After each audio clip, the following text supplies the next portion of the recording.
Sir कर लें शुरू। नमस्कार साथियों, आज एक अति महत्वपूर्ण विषय को लेकर हम सब आपके बीच में उपस्थित हैं। देश हित गिरवी रखकर व्यापार समझौता नहीं हो सकता। खेत खलिहान और किसान की रोजी रोटी पर देश को हमला मंजूर नहीं।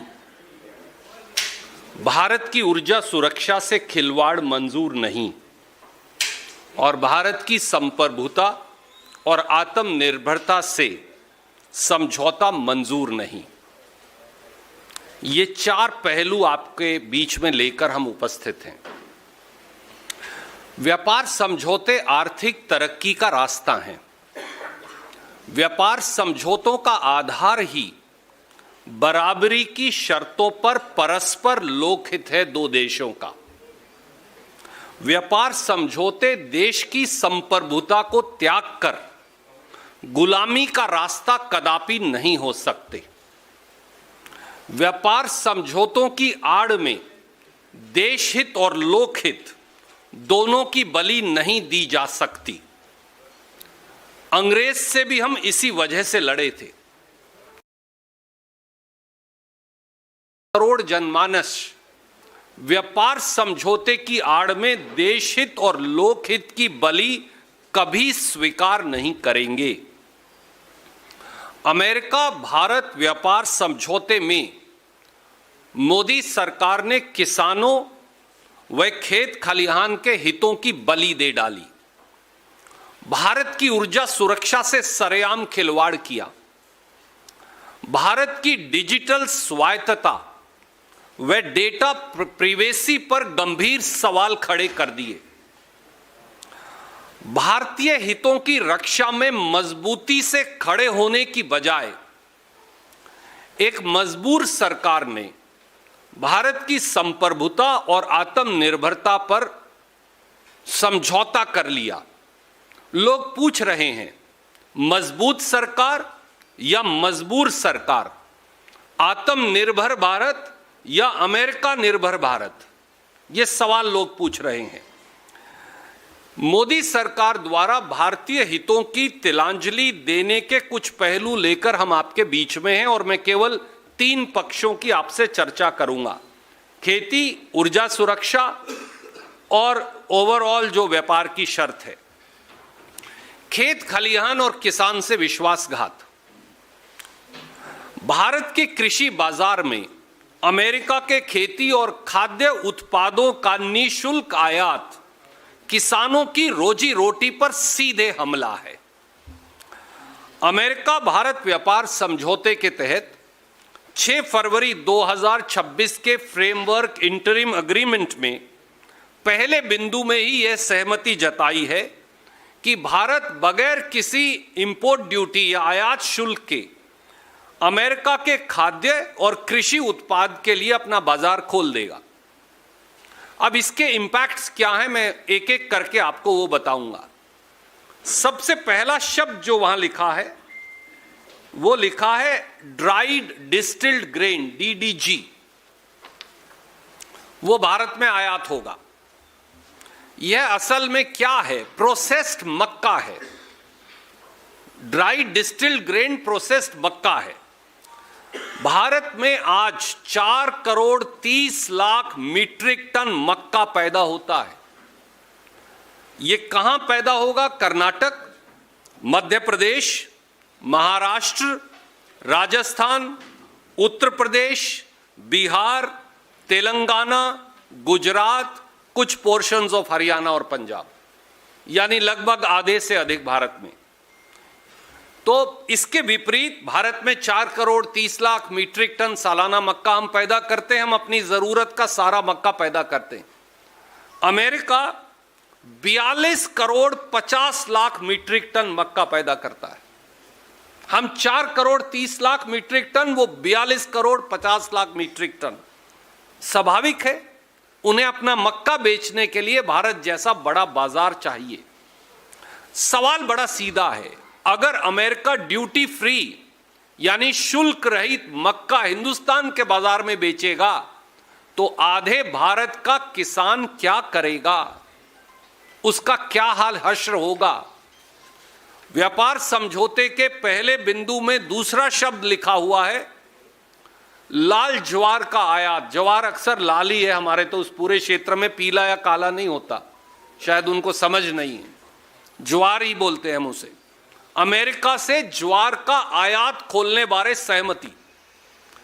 भारत का ज्वार उत्पादन इस साल 52 लाख मीट्रिक टन है।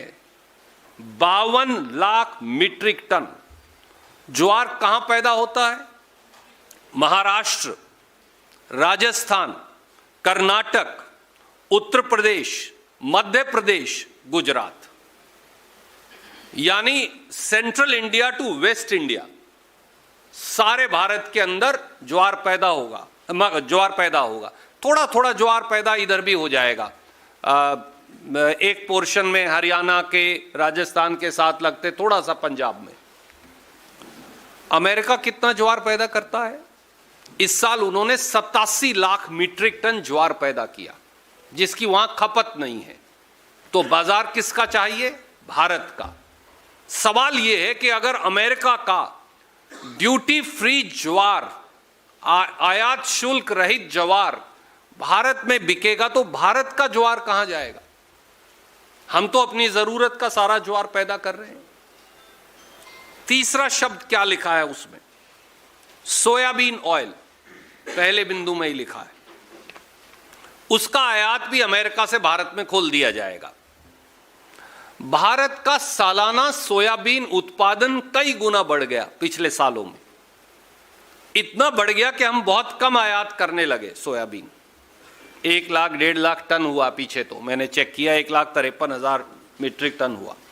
हम पैदा करते हैं 153 लाख मीट्रिक टन, जो 2024-25 में हमने पैदा किया। इस साल 160-65 तक भी पहुंचेगा, पर 153 लाख मीट्रिक टन हमने पैदा किया। पैदा कहां होगा सोयाबीन? सबसे ज्यादा बिहार, मध्य प्रदेश, महाराष्ट्र, राजस्थान, कर्नाटक, थोड़ा सा आंध्र प्रदेश, थोड़ा सा गुजरात, थोड़ा थोड़ा सब प्रांतों में भी है। तो फिर कहां है? मध्य भारत, वेस्टर्न इंडिया, थोड़ा सा साउदर्न इंडिया। तो लगभग देश के बीच में उस कोने गुजरात तक चले जाइए तो यह पैदा होगा। अब सवाल यह है कि 12 करोड़ मीट्रिक टन हम पैदा करते हैं, 153 लाख टन। अमेरिका पैदा करता है 12 करोड़ मीट्रिक टन, यानी 1200 लाख मीट्रिक टन। उनको बाजार चाहिए, तो बाजार भारत है। मोदी जी ने कहा आइए यहां बेच दीजिए। अब अगर वहां से सोयाबीन ऑयल आएगा तो तिलहन में हमारी आत्मनिर्भरता का क्या होगा? बिहार का किसान कहां जाए? मध्य प्रदेश जहां सबसे, और महाराष्ट्र, मध्य प्रदेश में आप ग्वालियर से शुरू कर दीजिए और आप विदर्भ के सारे हिस्से तक चले जाइए, केवल और केवल सोयाबीन मिलेगा। मैं ये आपकी जानकारी के लिए, पत्रकार, दिल्ली के पत्रकार मित्रों के लिए बता रहा हूं। तो देश के बिल्कुल भूभागीय, केंद्रीय भूभागीय भूखंड में केवल सोयाबीन होगा। कहां जाएंगे? क्या करेगा वो किसान?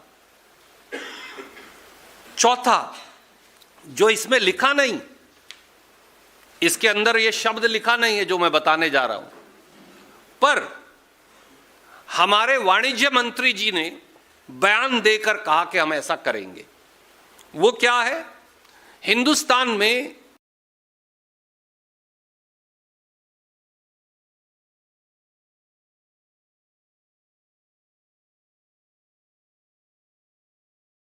अब कॉटन, कपास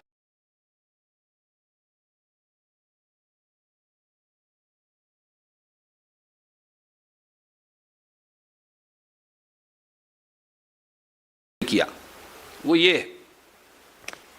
और इस व्यापार समझौते में उन्होंने लिखा कि बांग्लादेश जो कपास का आयात, क्योंकि अमेरिका बहुत बड़ा कपास उत्पादक है, जो कपास का आयात करेगा बांग्लादेश में अमेरिका से, और फिर उसका कपड़ा बनाकर और वस्त्र बनाकर अमेरिका भेजेगा, उस पर 0% शुल्क लगेगा।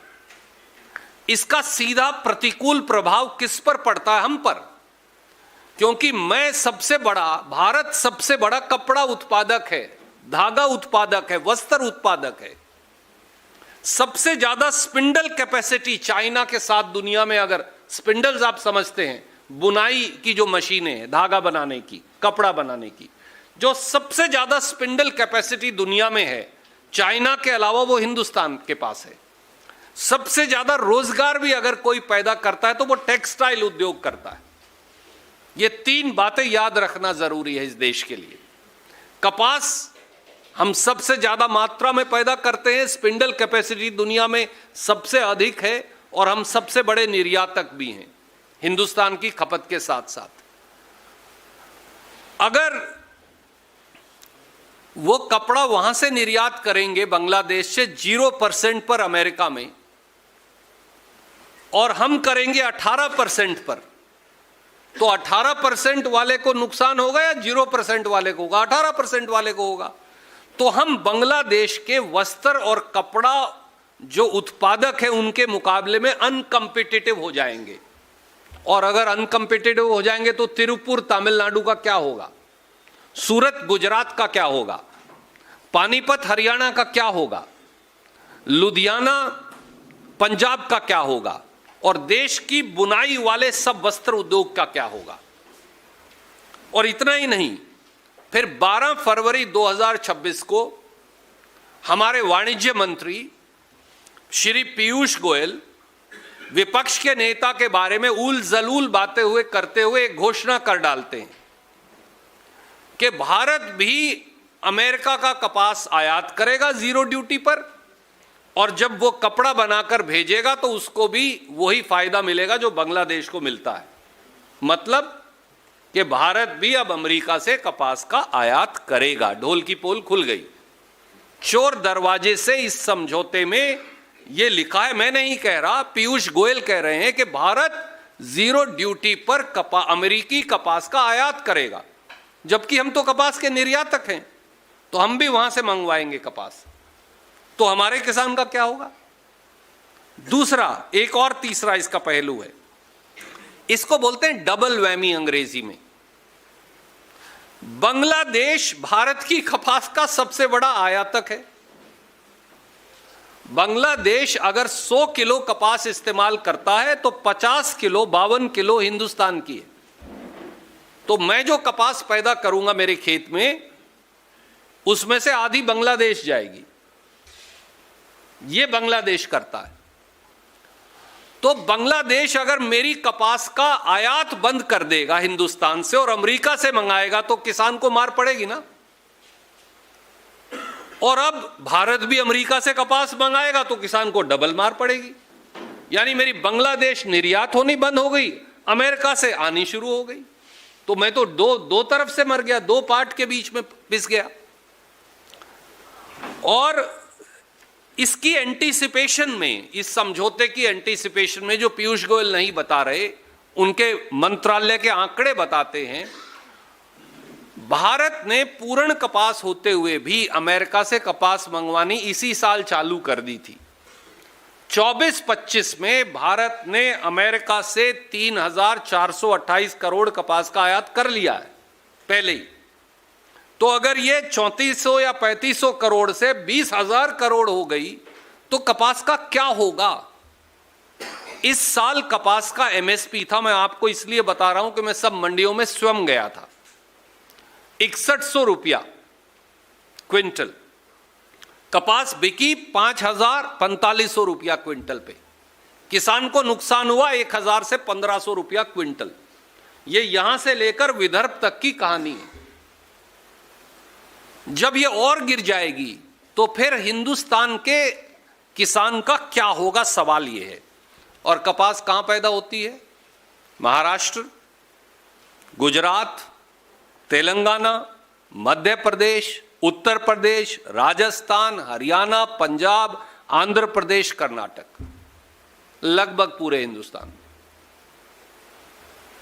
तो क्या होगा कपास पैदा करने वाले किसान का? हम बांग्लादेश को 2.7 बिलियन अमेरिकी डॉलर का कपास और धागा निर्यात करते हैं। आज इस साल किया हमने 2.7 बिलियन अमेरिकी डॉलर, यानी 25,000 करोड़ रुपया। जब वो अमेरिका से मंगाएंगे तो हमारा क्या होगा? फिर हमारा तो खत्म हो जाएगा। आप समझौता कर रहे हैं। क्या मोदी जी ने सोचा? एक आखिरी पहलू इसी में उन्होंने लिखा है। इसके पहले बिंदु में ये सब लिखकर एक वकील साहिबान कहते हैं जब उन्हें सब कुछ ऐड करना हो तो वो ये क्लॉज ऐड कर देते हैं। लिख दिया कि भारत से सारे खाद्य कृषि उत्पाद मंगाएंगे, ये नाम लिख के लिख दिया, एंड एडिशनल प्रोडक्ट्स, यानी अतिरिक्त उत्पाद। भैया ये है क्या अतिरिक्त उत्पाद? गेहूं है, चावल है, दाल है जो आपने लिखकर फिर कटवा दी, और कौन सी फसल मंगवाओगे अमेरिका से? आप अमेरिका से लिखित समझौता है आपका, आपने लिखा है कि हम अमेरिका से खाद्य और कृषि के अतिरिक्त उत्पाद भी मंगवाएंगे। वो कौन से हैं? और अगर आप इस देश में सेब पैदा करते हैं, संतरा पैदा करते हैं, नाशपाती पैदा करते हैं, चेरीज पैदा करते हैं, स्ट्रॉबेरी पैदा करते हैं, तो आप भूल जाइए, क्योंकि वो सब अमेरिका से आएंगी। ये इस समझौते में उन्होंने लिख दिया है।